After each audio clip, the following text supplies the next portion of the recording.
Welcome to Authentically Debz, my podcast. A Southern girl looks at 70.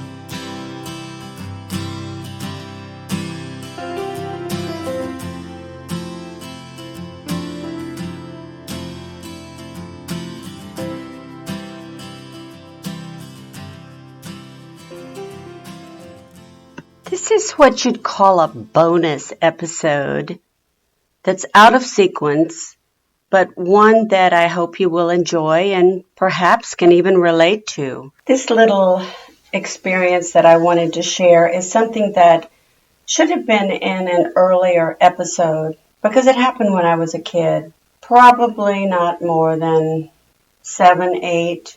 It was when I began to love to play doctor with my cousin Vicky. I'm hesitating because I don't quite know how to go forward with this.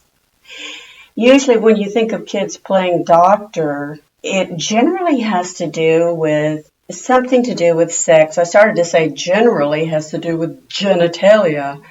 And that is true pretty much. This little incident says that I'm going to share. This was my third cousin. She was also an only child. I mentioned earlier that all my friends in the Jim Crow South, being white, were white and were only children. And this was a cousin who was an only child who was also adopted. She was always beautiful. She turned out to be such a gorgeous woman, but she was always beautiful. Two of my best friends, who were also only children and adopted, were just drop-dead gorgeous. One of them died from alcoholism about 25 years ago, and I don't really know what Vicky's doing. I know she was, I think, a makeup artist and married well, and you know that term. Anyway, both Southern girls. But this one's about me and my cousin Vicky. The first time I remember doing this was at her house. Her parents, who adored her, my Aunt Theo and Uncle Guy, had built her a little playhouse in the backyard. And in that little playhouse, Vicky had a lot of little things in there. And she had some type of table that she and I turned into a doctor's examining table. And funny how I was always the doctor. And I especially liked to do these little procedures in her, why is this so hard to say, in her genitalia area. I don't even know how to describe it. I don't even know what my utensils were.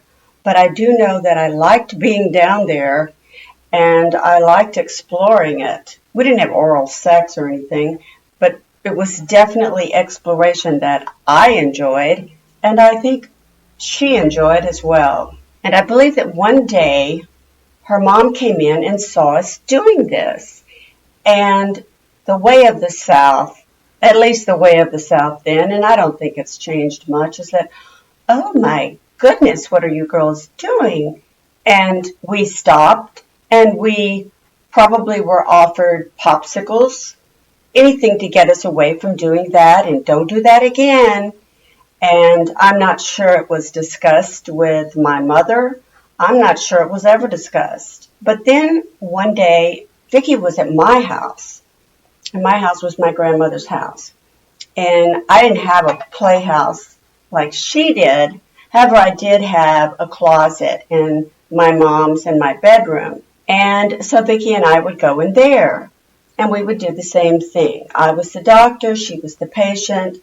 Something was going on down there, and I used probably, maybe, I don't know what kind of utensils I used. I really don't remember.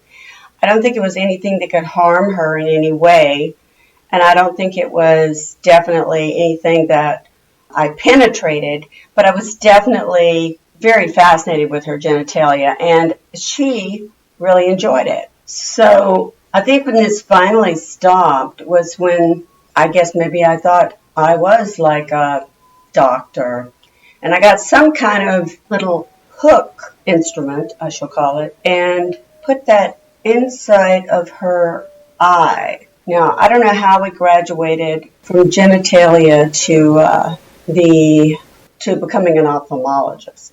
But at any rate, I think this was also at Vicky's house, and her mom saw it, and at that point she said, "Oh no, you guys have got to quit playing doctor. This is just ridiculous." And so we did. But I thought I had to mention that because not every, but certainly some kids play doctor. And Vicky and I did.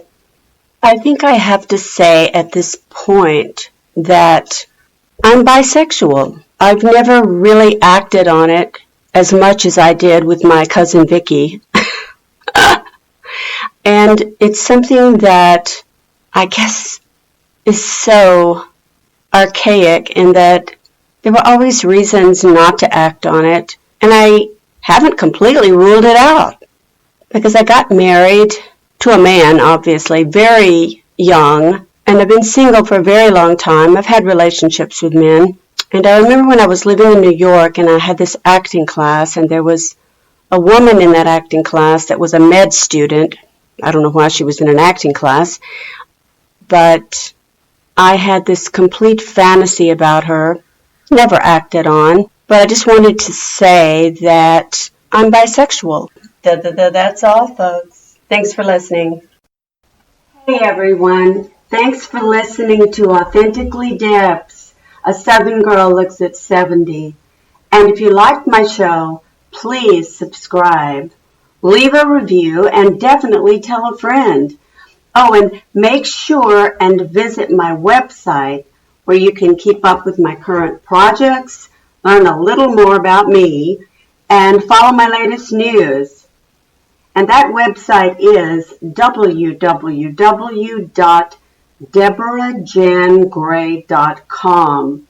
The spelling is Debora, no H, JANGRAY.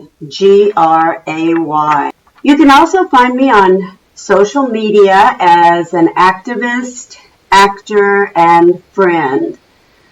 Specifically on Twitter at Deborah Jan Gray, YouTube as Deborah Gray, Instagram as Deborah Jan Gray, and Facebook, including Messenger, as Deborah Jan Gray. Same spellings. I'm not everywhere, but I'm definitely not hard to find. And most importantly, blessings to everyone.